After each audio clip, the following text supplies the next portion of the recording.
Thank you, committee members and honorable members of the Human Rights Commission, and thank you for inviting Amnesty International to testify about this important hearing regarding ongoing human rights abuses in Venezuela, specifically extrajudicial executions, enforced disappearances, arbitrary detentions, and other cruel, inhumane, or degrading treatment. My name is Kevin Sutton, and I will deliver our findings to the Council. To gain a better understanding of the human rights abuses on the South American continent, one can examine the explosive political environments of the 1960s to 1990s. Latin America's civilian populations suffered greatly at the hands of governments that claimed to be fighting the threat of communism. State authorities committed human rights violations on behalf of deep national and international Cold War alliances. We see echoes of that polarization today in Venezuela. It is just as unacceptable to kidnap, torture, or kill real or perceived political opponents today as governments in Argentina, Chile, Peru, Brazil, Guatemala, and El Salvador previously sanctioned decades before. Our organization has clear conclusions. Venezuelan state actors have committed large-scale human rights violations resulting in crimes against humanity. Our evidence suggests President Nicolás Maduro and his defense and interior ministers as officials who have actively contributed to these abuses. The positional leadership of various intelligence, security, and police forces also stand accused. Subsequently, we have a list of individuals who serve at lower levels within the security apparatus who should be investigated further for their part in extrajudicial killings, kidnapping, torture, and subjecting citizens to cruel and unusual punishment while captive. It has been difficult to approach this situation with the premise of international norms due to the Maduro regime claiming our findings as baseless and international conspiracy to undermine his government. Since we received the directive to investigate human rights abuses, Venezuela and its allies have tried to create an artificial conflict between our work, its findings, and the authority of the UN High Commissioner for Human Rights.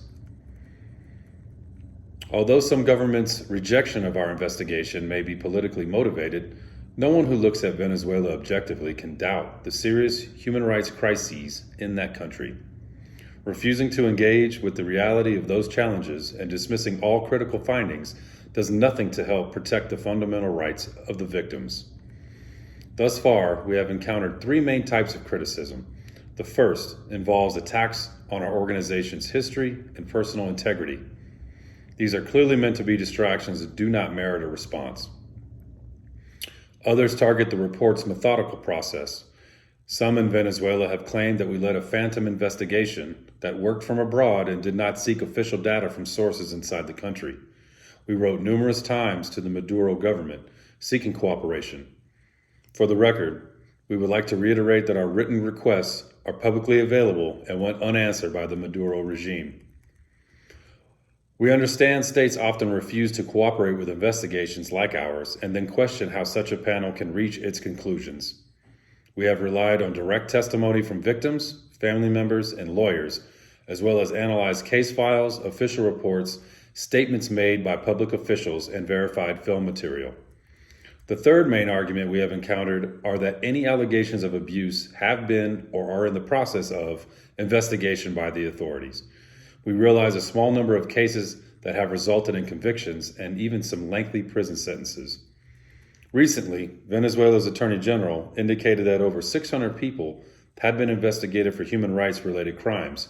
More than 400 are under arrest, and as many as 140 have been convicted. Again, this information, if accurate, is to be welcomed. The Venezuelan authorities have not yet given us an opportunity to independently verify any of this information despite our requests. Our findings flesh out a number of deeper concerns. The first is that Venezuela's law enforcement institutions, including prosecutors and national courts, have become highly politicized, stemming as far back as the Hugo Chavez regime. Several current and former officials told us that their lives had been threatened or come under serious political pressure. This presents reasonable doubt concerning the impartiality of the Venezuelan system. We have independently verified credible investigations of torture, often involving sexual violence. So far, such allegations seem to only gain blanket denials from the regime.